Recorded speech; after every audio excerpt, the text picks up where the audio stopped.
Welcome back to Inside XR Design.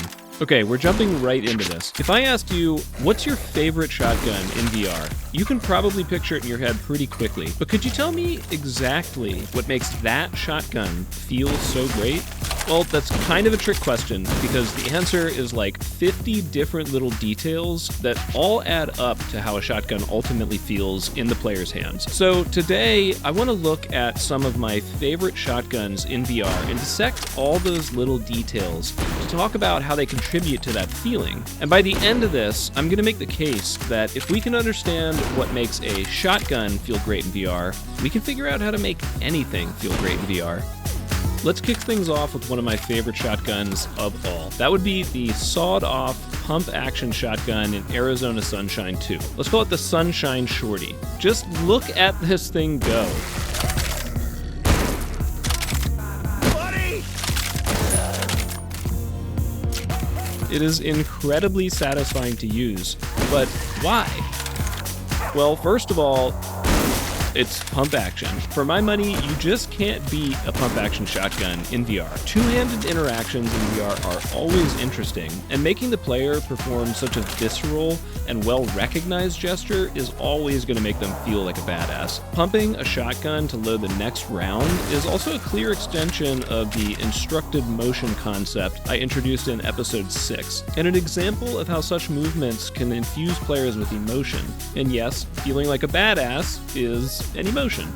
The way the Sunshine Shorty reloads has a great little detail too. In many VR games, you can reload a weapon just by touching the magazine or shell to the right place on a gun, but in Arizona Sunshine, you need to actually slide the shell into the weapon. The developers made this feel great by adding a custom hand pose to show the player pushing the shell into the gun. This little detail adds a lot to the feel of the weapon because it changes reloading from just touching one thing to another into performing a gesture that captures more of the fantasy of sliding rounds into a shotgun. And importantly, it still feels good without being tedious. You might say this interaction is generous to the player. You don't need to get the motion or position perfectly right in order for it to work. It's tuned really well. But the motions themselves, like pumping and sliding the shell in, are only part of what makes using the shotgun satisfying.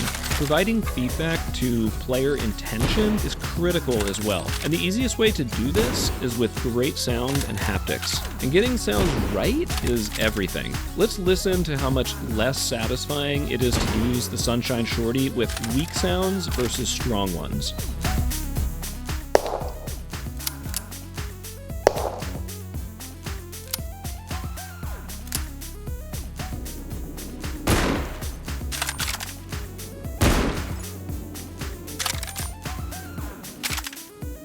For instance, getting the right pump action sound effect does so much. As someone who's fired real shotguns, I wouldn't say the Sunshine Shorty's pumping sound is particularly realistic, but remember, the goal here is to convey the feeling of pumping a shotgun, not just playing back a perfect replication of that sound. In the case of this shotgun, they got just the right amount of crunch, clack, and metallic sounds to give it a really satisfying feeling every time you pump it. And though I can't show you haptics on video, haptics can be almost as beneficial as audio itself, because it ties specific weapon sound effects to different locations on the weapon. For instance, when you pump the gun, you should feel a haptic rumble in the pump hand, but not the trigger hand. This localizes the sound onto a specific part of this object, making it feel more like a real thing in your hands. And again, both sounds and haptics are about giving the player feedback when they do something. You're going to find this is a theme. When a player pumps the gun, you're conveying that they did something right by giving them the feedback of a sound effect and a haptic rumble. Another piece of feedback is seeing the shell ejected from the gun after pumping it. This further reiterates the player has interacted with the shotgun in a valid way. And wouldn't you know it, the Sunshine Shorty has a cool little detail here when it comes to the ejecting shell. On most real-life shotguns, the ejection port is on the side of the weapon, so the shell is ejected away from the wielder. But the Sunshine Shorty has an ejection port on top of the shotgun, just to make the feedback of ejecting the shell even more visible for players. I love it. And there's one huge thing we haven't talked about yet that contributes to making the shotgun feel great. And that would be actually not the shotgun itself, it's the things the player shoots at. You could do literally everything perfect about the gun itself. The sounds, the haptics, the model, the tuning, the effects. But if the player pulls the trigger and the enemy in front of them just gently lays down, that is not gonna feel good. Arizona Sunshine 2 might even go a little bit over the top with the visual impact and sound effects when shooting zombies, but it feels great. The key here is that the effect on the target correctly matches the sound and recoil of the weapon. Since the shotgun sounds powerful when it shoots, to deliver the feedback of that expectation, the target you're shooting at needs to be satisfyingly impacted. So the Sunshine Shorty feels great for all the reasons we talked about, but we can also learn a lot by noticing where things could be better. If it was just trivial for the developers to do, and I'm sure it wasn't, these are the improvements I'd want to see with this gun. First, having an animated transition in those hand poses between holding the shell and sliding it into the gun would make reloading look smoother visually. And second, while the gun operates realistically in terms of pumping and loading, visually, if we look into the chamber, we can see the next shell from the gun isn't actually loaded into the barrel. It effectively just sits there until the chamber closes and then appears in the barrel to be ejected after the shot. And third, unless you're counting while reloading, there's no clear way to know when the shotgun is completely full of shells. That often means you'll go to put that last shell in the shotgun but end up throwing it on the ground because it can't fit. This happened to me all the time when playing the game, and because shotgun shells are like pretty rare, you're always gonna have that annoyance of having to reach down and pick it up. You're not just going to leave it there. Giving players an audio cue to indicate when the gun is almost full and then completely full is a subtle way to avoid this. And you'll see exactly that with the next shotgun we talk about. And wouldn't you know it, the next one we're going to talk about is the utterly unique shotgun from Half-Life Alyx. This shotgun feels excellent, but I got to start off right at the top and say the only major thing it's missing for me is it's not pump action. Granted, the developers of the game clearly made it a priority to avoid two-handed weapons, which is why we ended up with this crazy pistol-like breech-loaded automatic shotgun. There's really nothing else like it. And it might not be pump action, but the way Valve did the chambering with the little flip-out lever and the red light still feels great. The shotgun is great for so many of the same reasons we talked about with the last one, but on this one, we have that nice little detail with the reloading and the sounds. When you reload the shotgun, you get a unique sound when the gun is completely full of shells. And Alyx has a custom hand pose to show the player pushing the shells into the gun, but it also has hand pose transitions, making the whole thing look smoother. It's also worth pointing out how great the recoil feels on the Alyx shotgun. Not only does the recoil animation strike a great balance between conveying the action of firing and the weight of this big metal weapon, we also get some secondary motion with the slide kicking back, which further sells that this is a real working object. And I have to say, the Alyx shotgun might have the best firing sound of any shotgun I've used in VR. Listen to this thing. Again, this isn't a realistic sound, but it sounds deliciously powerful and matches the deadliness of the weapon and the impact we see on the target. Not only does the shotgun have an incredibly unique design and killer sounds, it's clear that Valve also thought carefully about exactly how it should work in the context of VR. This is evident in the fact that you'll pull out 2 shotgun shells when you reload. This cuts down the number of gestures needed to reload the gun from 7 to just 4. So that means the player gets the benefit of having 7 rounds in the chamber, but without needing to load 7 individual shells into the gun. Valve added this clever little detail to support the pacing of combat they were aiming for. There's also multiple ways to close the breech after opening it. You can push it with your hand from several different areas, or you can flick it closed, which always feels awesome. Alright, moving on to the Fab shotgun in Bonelab. The model of this thing is just beautiful. It's fairly short, but it has a really long pump grip, which gives it a really unique look. This shotgun is all around pretty solid, but I think it has the best shell loading sound effect of any that I've heard.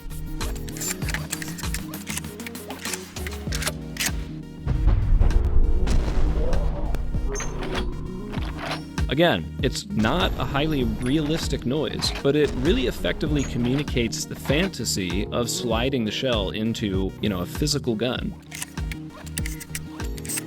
The pump sound is pretty solid too, but I still think I prefer the pump of the Sunshine Shorty. However, this shotgun also has the best muzzle flash I've seen. It has these extra trails that project out from the muzzle, which gives it some extra depth that you don't often see. And this actually plays really well to Bonelab's slow motion mode. When you slow everything down, I mean, you're getting these awesome slow-mo sounds and this badass, action movie feeling. And this is just the time where you're going to notice the extra details in that muzzle flash.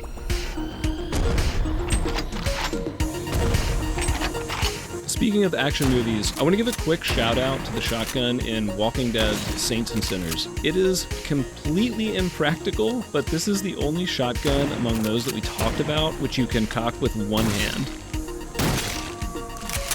A move straight out of any number of action movies. And again, this is all about delivering a fantasy to players, so why not?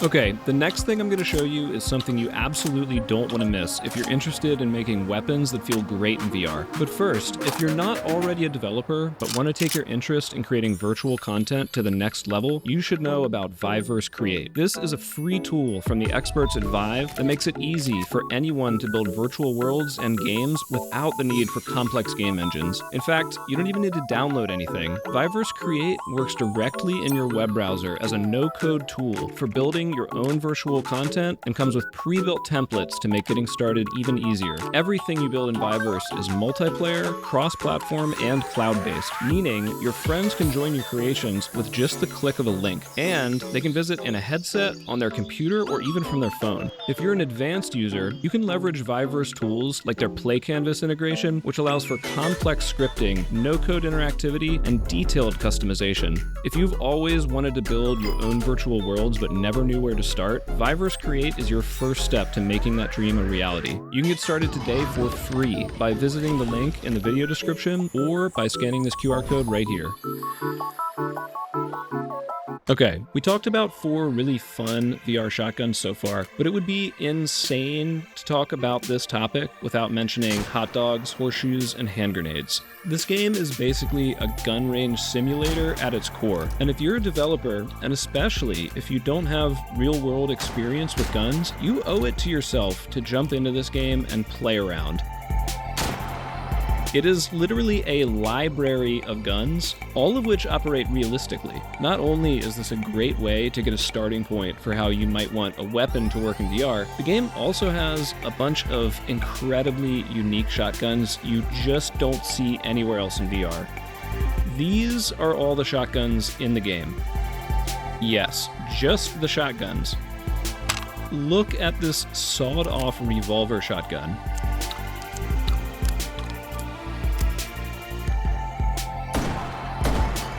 And you know I love a pump action shorty. This one has a magazine.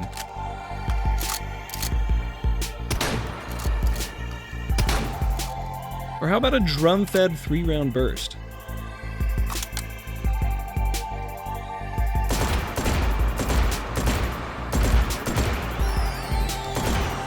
And I don't even know what the hell this thing is, but there are so many cool options here to explore.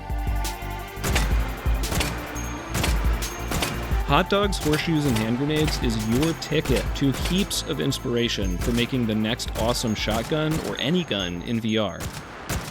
Okay, so we talked a lot about shotguns and what made them feel great, but I promised you that if we could figure out what it is that makes a shotgun feel great in VR, we can figure out how to make anything feel great in VR. So the core takeaway here is feedback. Feedback can come in a million forms, but it's always a response to some immediate action from the player. This could be sound, it could be light, it could be haptics, animations, whatever it is, feedback is the game constantly telling the player, yes, you did something valid in this world and actually something we expected and hoped you would do. If you want something to feel great in VR, start thinking about where you can add feedback.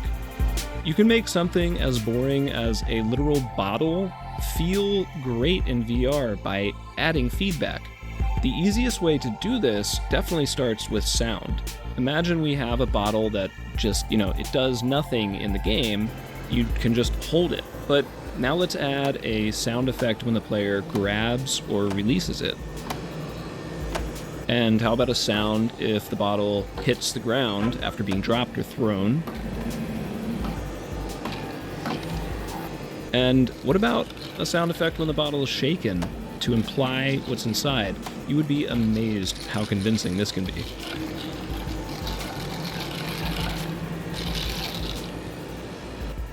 You can do this exercise with literally any object in VR, and you'll find that the more feedback you add, the better the thing will feel when players interact with it.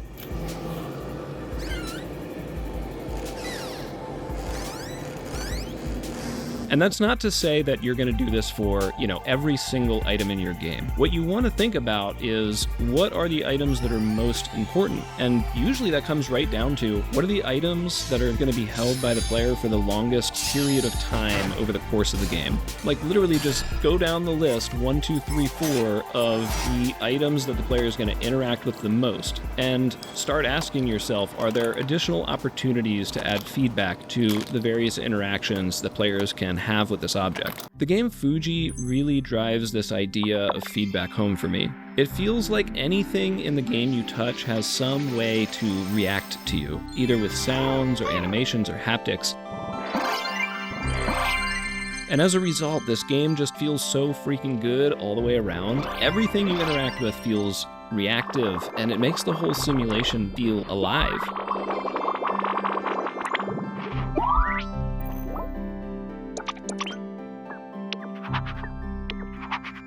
Once you start to identify these opportunities to add more feedback, you'll be able to make anything feel great in VR.